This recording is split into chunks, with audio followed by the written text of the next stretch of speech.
Stoicism adalah aliran filosofi yang didirikan oleh Zeno of Citium pada zaman Yunani kuno saat periode Helenistik. Periode Helenistik ini ditandai saat kematian Alexander the Great dan mulai meluasnya kekuasaan kerajaan Romawi. Filosofi ini sempat populer banget pada masanya sampai dengan zaman sekarang.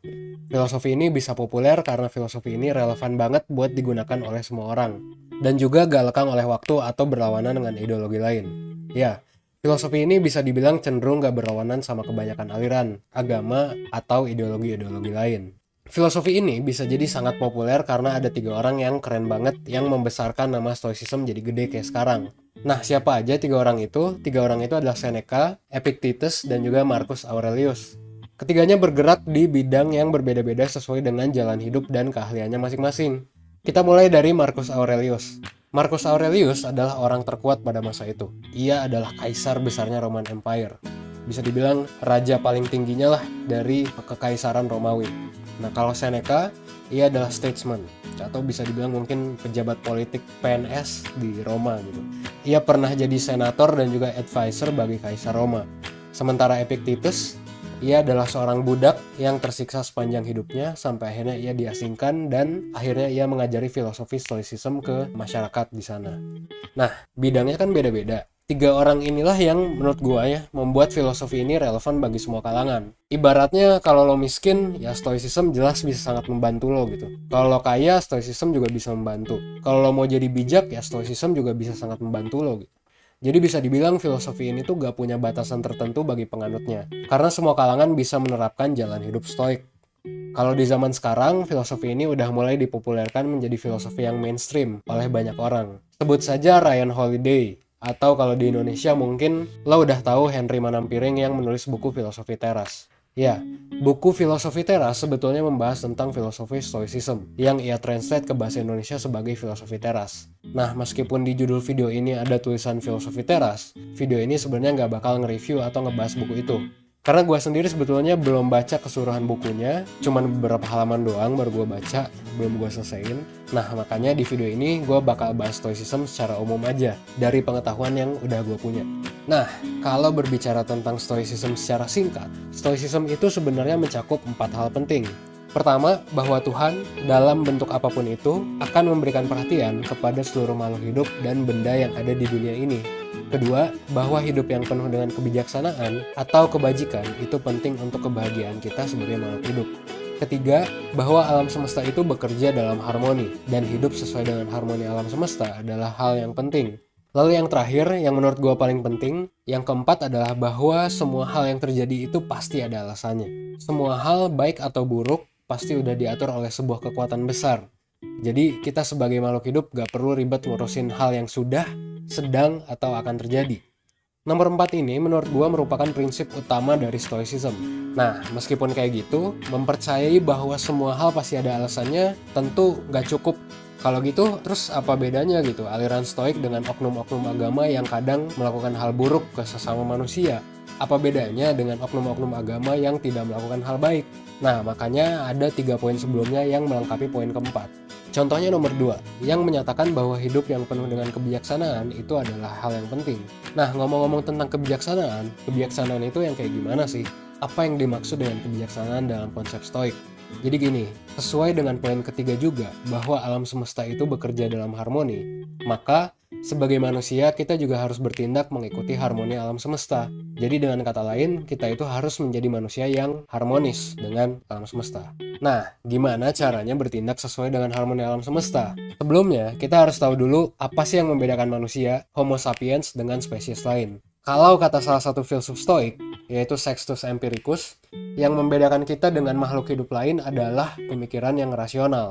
Atau kalau bahasa awamnya, kita itu punya akal. Makhluk hidup lain gak punya akal. Itu kalau kata Sextus Empiricus. Dengan kata lain, untuk bertindak secara harmonis dengan alam semesta, yang harus dilakukan oleh manusia adalah dengan menggunakan akalnya atau pemikiran rasionalnya. Maksudnya kayak gimana? Contohnya gini, kalau kita dapat musibah, misal di jalan kita tiba-tiba hilang duit. Gimana sih orang yang rasional bakal bertindak? Orang yang rasional tentu gak bakal ngeluh gitu. Gak bakal marah-marah atau sedih. Mereka tahu bahwa tingkah laku seperti itu adalah tingkah laku yang irasional. Cuman mengandalkan emosi doang dan gak menggunakan akal. dan gak berguna juga gitu. Orang rasional mungkin akan berpikir lagi dan mengevaluasi. Kenapa sih dia bisa hilang duit gitu? Apakah karena duitnya ketinggalan di rumah, atau karena kecerobohan, atau karena ada copet di jalan? Intinya orang rasional pasti akan berusaha terlebih dahulu untuk berpikir dengan matang. Dan mungkin juga mencari uangnya yang hilang tanpa menyesalkan keadaan yang terjadi. Kalaupun uangnya beneran hilang dan gak bisa ditemuin, orang yang beneran rasional pastinya gak bakal kesel, gak bakal marah, dan gak bakal sedih. Orang rasional tersebut mungkin justru malah akan bersyukur gitu, karena ia diberikan nasib yang baik, toh dia pun masih hidup gitu, masih bisa makan dan masih punya tempat tinggal. Epictetus saja disiksa sebagai budak selama bertahun-tahun, tapi dia masih tetap bisa menggunakan filosofi stoik gitu. Kalau orang yang rasional cuman hilang uang doang, ya pastinya mereka bakal bersyukur gitu. Kenapa bakal bersyukur ya?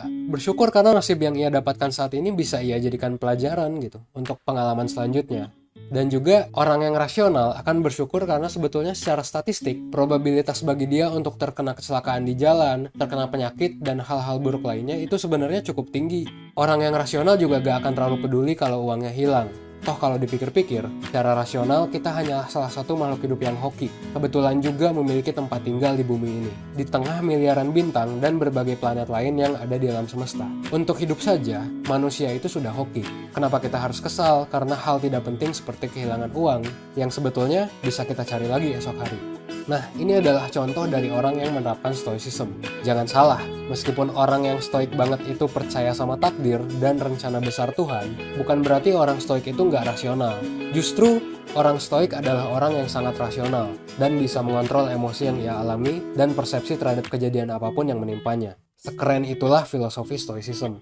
Makanya gak heran gue ngeliat juga sekarang tren terhadap stoicism itu mulai meningkat. Wajar aja karena emang ini adalah pandangan hidup yang keren banget. Dan pandangan hidup ini adalah pandangan yang menurut gua sangat memanusiakan manusia. Karena stoicism membedakan kita dengan makhluk hidup lain, yaitu menekankan bahwa kita, Homo sapiens, adalah makhluk yang rasional. Dan itulah yang membedakan kita dengan makhluk hidup yang lain.